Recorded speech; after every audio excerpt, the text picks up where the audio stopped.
नमस्कार दोस्तों, आप सभी जानते हैं कि भारत में अगर आज कोई सबसे बड़ी समस्या है तो वो है अवैध घुसपैठियों की समस्या। क्योंकि अवैध घुसपैठियां भारत के पूर्वोत्तर राज्यों तक सीमित नहीं है, बल्कि भारत के मेट्रो सिटीज के अंदर भी आ पहुंचे हैं और यहाँ ये छोटा मोटा काम करके अपनी जिंदगी का गुजारा कर लेते हैं। पर अब भारत सरकार के द्वारा इस बात को स्पष्ट कह दिया गया है कि एक भी अवैध घुसपैठिया भारत में बर्दाश्त नहीं किया जाएगा। इन्हें किसी भी सूरत में अपने देश वापस लौटना होगा। और इसी बीच असम सरकार की तरफ से भी कई प्रकार के स्टेटमेंट आते हैं कि रातों रात 30,000 से ज्यादा अवैध घुसपैठिए गायब हो गए। कभी यह स्टेटमेंट आता है कि 3,000 से ज्यादा अवैध घुसपैठियों को सीमा पार वापस भेजा गया है। पर आज की इस वीडियो में हम बात करने वाले हैं त्रिपुरा के बारे में, क्योंकि त्रिपुरा की जनता अब जाग चुकी है और वो चाहती है कि अब हमारा हक हम किसी भी अवैध घुसपैठियों को नहीं देंगे,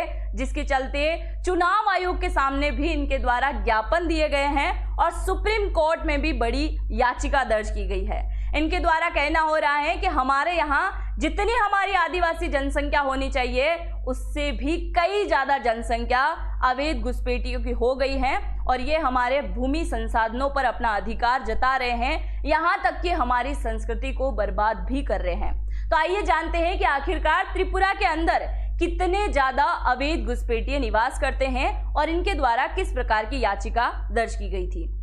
मेरा नाम है अंजलि और मैं आप सभी का स्वागत करती हूं एग्जाम नारी के YouTube प्लेटफॉर्म पर। सबसे पहले आप जरा यहाँ पर देखिए, ये है भारत के पूर्वोत्तर राज्य और इन्हीं राज्यों में सबसे ज्यादा आपको अवैध घुसपैठिए दिखाई देंगे, जिसमें से नंबर 1 पे आता है पश्चिम बंगाल। अगर पश्चिम बंगाल के अकेले के डेटा की हम बात करें तो आज तकरीबन 55 लाख से लेकर 75 लाख के आसपास यहाँ पर अवैध घुसपैठिए निवास करते हैं और ये क्या है, सिर्फ और सिर्फ बॉर्डर इलाका यहाँ पर टच होता है। वहीं अगर मैं त्रिपुरा की बात करूं तो यहाँ पर आपको दिखाई दे रहा होगा, ये है छोटा सा एक राज्य त्रिपुरा, जहां पर 2011 के अकॉर्डिंग 34 लाख प्लस जनसंख्या निवास किया करती थी। और यहाँ के अगर हम जिलों की बात करें तो 8 बड़े जिले यहाँ पर हैं, है ना। अब आप देखिए, त्रिपुरा इतना सा बड़ा है जिसमें से तीनों तरफ से, यानी कि यहाँ से लेकर यहाँ तक किससे गिरा हुआ है, बांग्लादेश से गिरा हुआ है। तो आप जरा सोचिए कि कितनी ज्यादा मात्रा में यहाँ पर बांग्लादेशी घुसपैठिए आ पहुंचे होंगे, क्योंकि सभी जगह फेंसिंग नहीं लगी हुई है, बाढ़ नहीं लगा हुआ है और सभी जगह बीएसएफ तैनात हो इतना जरूरी भी नहीं हो सकता है। क्योंकि आप देखिए, अगर सीमावर्ती इलाके की बात करें तो कहीं पहाड़ी है, कहीं जंगल है, कहीं गांव का इलाका है, तो कहीं ना कहीं से बच के क्या कर देते हैं, घुस आते हैं यहाँ पर। अब आप जरा देखिए, ये पूरा जूम करके आपको दिखाई दे रहा होगा, ये है त्रिपुरा। इस तरफ भी बांग्लादेश, यहाँ भी बांग्लादेश, यहाँ भी बांग्लादेश और एक तरफ लगती है मिजोरम से सीमा और एक तरफ लगती है असम से सीमा। इन सभी जिलों के अंदर आपको बांग्लादेशी घुसपैठिए दिखाई देंगे। मतलब एक भी स्थान नहीं छोड़ा है त्रिपुरा का जहां पर ये बांग्लादेशी घुसपैठिए ना हो। अब मैं आपको शुरू से बताने वाली हूं कि आखिरकार ये मामला क्या है। 1971 में क्या हुआ था, 1971 में जब बांग्लादेश का निर्माण हुआ और जब बांग्लादेश का निर्माण हुआ तो उस समय कई ज्यादा मात्रा में अवैध रूप से हिंदू प्रवासी और मुस्लिम प्रवासी, जिनको हम आज अवैध घुसपैठिए कहते हैं, वो भगकर भारत में आ जाते हैं और यहीं आकर बस जाते हैं और यहाँ पर निवास करना शुरू कर देते हैं। एक समय था, यानी कि 1947 का जब समय था, तब त्रिपुरा के अंदर जो जनसंख्या निवास करती थी वो प्योरली आदिवासी जनसंख्या निवास करती थी और वो कई प्रकार की लैंग्वेज बोला करती थी, जिसमें से सबसे मेन लैंग्वेज हुआ करती थी त्रिपुरी लैंग्वेज। पर अगर आज आप त्रिपुरा के अंदर घूमने जाएंगे तो आपको त्रिपुरी के अलावा बंगाली लैंग्वेज की मात्रा भी बहुत ज्यादा यहाँ पर देखने को मिलने वाली है, जिसके चलते त्रिपुरा के लोग नाराज हैं और इनके द्वारा स्टेटमेंट दिए गए हैं। पहले स्टेटमेंट में इन्होंने कहा है कि हमें वोटर लिस्ट के ऊपर शक है। अब वोटर लिस्ट के ऊपर किस प्रकार का शक है, इनके द्वारा कहा जा रहा है कि भाई 2011 के अंदर त्रिपुरा के अंदर जो जनसंख्या थी वो थी 34 लाख के आसपास और अगर आज 2025 के आंकड़ों के अकॉर्डिंग हम देख के चलें तो त्रिपुरा के अंदर जनसंख्या है 45 लाख और इनमें से जो वयस्क हो चुके हैं, यानी कि 18 साल प्लस जो हो चुके हैं, उनमें त्रिपुरी आदिवासी से ज्यादातर नाम किसके नजर आ रहे हैं, जो कि अवैध रूप से भारत के अंदर आते हैं और त्रिपुरा के अंदर बस जाते हैं, तो उन लोगों का नाम भी वोटर लिस्ट के अंदर शामिल है। तो हम चाहते हैं कि इसके ऊपर चुनाव आयोग क्या करे, एक्शन ले और एक्शन लेने के बाद उन अवैध रूप से रह रहे व्यक्ति जिन्होंने अपना आधार कार्ड बनवाया, रोजगार का कार्ड बनवाया, पंजीकरण करवाया, उन सबका नाम यहां से हटा दिया जाए, जिसके चलते IPFT और त्रिपुरा मोथा के द्वारा, जो कि वहां की छोटी मोटी पार्टियां बनी हुई है, इनके द्वारा इस बात को क्लियर कह दिया गया था कि यहां पर चुनाव आयोग को एक्शन लेना होगा और हम चाहते हैं कि हम ज्ञापन दे रहे हैं और इसके ऊपर जांच बैठे और उसके बाद उन सब लोगों को इस वोटर लिस्ट से बाहर कर दिया जाए। दूसरा, आप जरा सोचिए कि भारत में जगह जगह NRC को लेकर विरोध हुआ था और NRC के बारे में सीधे से शब्द में मैंने आपको कई बार बताया कि NRC का सीधा सा अर्थ होता है कि अगर आप भारत के निवासी हैं, भारत के नागरिक हैं, तो आपको उस बात का सबूत पेश करना होगा कि आप भारत के हैं। और अगर वो भारत के हर एक राज्य, हर एक जिले के अंदर लागू होता है तो एक एक अवैध घुसपैठियों की सफाई यहां पर हो जाएगी, चाहे वो बांग्लादेशी घुसपैठिया हो, नेपाल से आया हो, अफगानिस्तान से आया हो या फिर किसी अदर कंट्री से आया हो, उसकी पहचान वहां हो जाएगी। पर भारत में NRC का पुरजोर विरोध किया गया और उसके पीछे का रीजन भी आप समझ सकते हैं कि व्यक्ति कौन होगा ऐसा NRC का विरोध करने वाला। यहां तक कि पश्चिम बंगाल की सरकार ने तो इस बात को भी बोल दिया था कि हम किसी भी सूरत में यहां NRC लागू नहीं होने देंगे, क्योंकि 70 लाख से ज्यादा जो है अवैध घुसपैठिए पाल रखे हैं। अब आप जरा यहां पर देखिए कि त्रिपुरा के अकॉर्ड के द्वारा, त्रिपुरा अकॉर्ड और त्रिपुरा मोथा, इनके द्वारा सुप्रीम कोर्ट के सामने ये याचिका दर्ज की गई है कि हम चाहते हैं कि हमारे त्रिपुरा के अंदर क्या कर दिया जाए, NRC लागू कर दिया जाए और SIR का कैंपेन शुरू किया जाए चुनाव आने से पहले,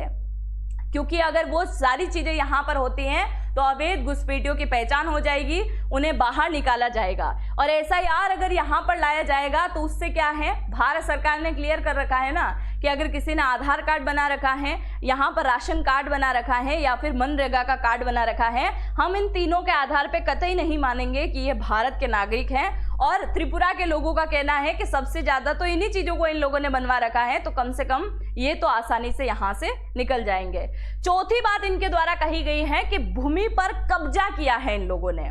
आप देखिए, एक टाइम जब हुआ करता था उस समय 65% आबादी किसकी हुआ करती थी, यहाँ पर रह रही त्रिपुरी आदिवासियों की हुआ करती थी। और आज आपको जानकर आश्चर्य होगा कि -30%, यानी कि 30% से भी कम यहाँ की जनसंख्या आदिवासी व्यक्तियों की रह चुकी है। और अगर बाहरी व्यक्तियों की हम बात करें तो 69% यहाँ व्यक्ति हो चुके हैं। एक सीधा सा एग्जाम्पल मैं आपको देती हूँ कि कम से कम अगर 100 व्यक्ति यहाँ पर निवास कर रहे हैं तो 100 व्यक्ति में से 30 बचे हैं यहाँ के आदिवासी और 70 व्यक्ति कौन हैं जो अवैध रूप से निवास करते हैं। और इस हिसाब से आप अच्छे से आंकड़ा निकाल सकते हैं कि कितने ज्यादा मात्रा में, यानी कि करोड़ की मात्रा के आसपास त्रिपुरा के अंदर व्यक्ति निवास करते हैं। कुछ समय पहले एक न्यूज़पेपर के अंदर ये बात कही गई थी कि त्रिपुरा के अंदर ज्यादातर गांव बसे हुए हैं और गांव के अंदर आप देख के चलिए कि 70 से 95% ज्यादातर इन्हीं की जनसंख्या है। केवल आप देखोगे 5 से 15% के आसपास अगर किसी की जनसंख्या है तो वो केवल आदिवासियों की जनसंख्या है। मतलब आप देखिए, या तो इनका धर्मांतरण हो रहा है या फिर इनका यहाँ से निकाला हो रहा है, इनको निकाला जा रहा है और कोई और आके इनकी भूमि के ऊपर कब्जा कर रहा है। लगातार इनकी जनसंख्या घटती जा रही है और आज इनकी जनसंख्या 69% से 30% पर आ चुकी है। एक और बात इनके द्वारा कही गई है कि ये हमारी सांस्कृतिक चीजों को खत्म करने पर उतारू हैं, क्योंकि हमारी लैंग्वेज अलग है, हमारा सांस्कृतिक महत्व अलग है, जिसे ये पूरी तरीके से खत्म करने पर उतरे हुए हैं। ये बात भी इनके द्वारा कही गई। अब आप जरा सुनिए, एक व्यक्ति जो कि आप अच्छे से जानते होंगे अगर आप त्रिपुरा से बिलोंग करते हैं, त्रिपुरा के राजघराने से ही आते हैं प्रद्योत विक्रम, या फिर इनका नाम किशोर भी आता है कभी कभी, प्रद्योत किशोर मानिक इनका नाम है, जो कि त्रिपुरा के राजघराने से संबंधित थे। और 2021 के अंदर त्रिपुरा मोथा करके एक पार्टी का आयोजन इनके द्वारा किया गया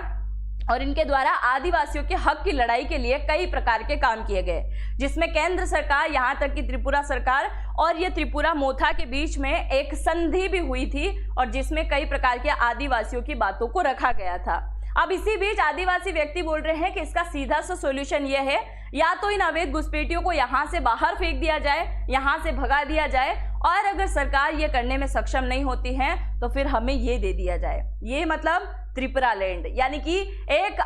अलग आदिवासी राज्य हमें चाहिए। अगर आप वो नहीं कर सकते तो कम से कम ये कर दीजिए। जो आपको ग्रीन कलर का क्षेत्र दिखाई दे रहा है, ये क्या है, ये है आपका ओरिजिनल त्रिपुरा, और ये कलर जो आपको दिखाई दे रहा है ये क्या है, ये है ग्रेटर त्रिपुरा लैंड। तो इसकी डिमांड भी समय समय पर कई प्रकार से की गई और लोग जो हैं सड़कों पर भी उतर आए थे। अब आप जरा ये बात सोच के चलिएगा कि यहाँ पर जो जनसंख्या निवास करती है उनमें आज 45 लाख से भी ज्यादा जनसंख्या निवास कर रही है ना। और 45 लाख में अगर आप मान के चलें तो ओरिजिनल 6 लाख यहाँ के व्यक्ति होंगे, और बाकी बचे हुए जो 39 लाख हैं वो तकरीबन कौन हो चुके हैं, बाहरी व्यक्ति हो चुके हैं। तो एक बहुत बड़ा आंकड़ा है ये। बाकी आप जो भी सोचते हैं त्रिपुरा को लेकर जरूर से कमेंट सेक्शन में लिखिएगा। और अब हम बात कर लेते हैं आपके काम की। यहाँ पर आपको जितनी भी कंपनीज दिखाई दे रही हैं, अगर आप इनमें से किसी भी एक कंपनी के अंदर नौकरी प्राप्त करना चाहते हैं तो आपको कुछ नहीं करना है, सिंपल सा एक कोर्स ज्वाइन करना है। इसमें हम आपको ट्रेन करेंगे और उसके बाद आप चाहे जिस कंपनी के अंदर नौकरी लग सकते हैं। और यहाँ पर लोगों की नौकरी भी लगी है, 91,000 से ज्यादा लोगों की नौकरी यहाँ पर लगी है, जिनकी सालाना आय की हम बात करें, अगर पैसों की बात करें तो 47 लाख पर एनुअल, यानी कि पूरे 12 महीने के 47 लाख से भी ज्यादा इनकी सैलरी रही है। और ये अभी लिमिटेड टाइम के लिए हमारे पास में ऑफर है, यानी कि इसकी लिमिटेड सीट रहने वाली है। 1 सब्सक्रिप्शन आपको ज्वाइन करना है, 200 से भी ज्यादा प्रकार के कोर्स आपको सिखाए जाएंगे। आपकी स्किल बेस्ट सारी चीजें रहने वाली है, जिसके अंदर डेटा साइंस हो गया है, AWS हो गया, जावा, पाइथन, DSA, और इतनी कम प्राइस में कोई भी नहीं सिखाने वाला है, ये इस बात की मैं गारंटी देती हूं। तो अगर इन कंपनी में आपको जॉब लगना है और इस कोर्स को ज्वाइन करना है तो ये कहाँ मिलेगा, इसे वीडियो के कमेंट सेक्शन में आप जैसे जाओगे तो पहला कमेंट मैंने पिन कर रखा है, उस पर आप जैसे ही टाइप करोगे नाम, मोबाइल नंबर, ईमेल आईडी डालोगे और कोर्स को ज्वाइन करने के लिए कोड लगा देना AN20, और ये कोड जैसे ही डालोगे यहाँ पर अच्छा खासा आपको डिस्काउंट मिल जाएगा। लिमिटेड सीट है, जल्दी से ज्वाइन कर लीजिएगा और जल्दी जल्दी अपनी ट्रेनिंग कंप्लीट कीजिएगा और जल्दी से नौकरी लग के फिर से कमेंट सेक्शन में कमेंट करके जाइएगा कि हमारी जॉब भी लग चुकी है। हम मिलेंगे नेक्स्ट वीडियो में, और चैनल पे पहली बार आए हैं तो सब्सक्राइब करना बिल्कुल भी मत भूलिएगा। तब तक के लिए जय हिंद, जय भारत।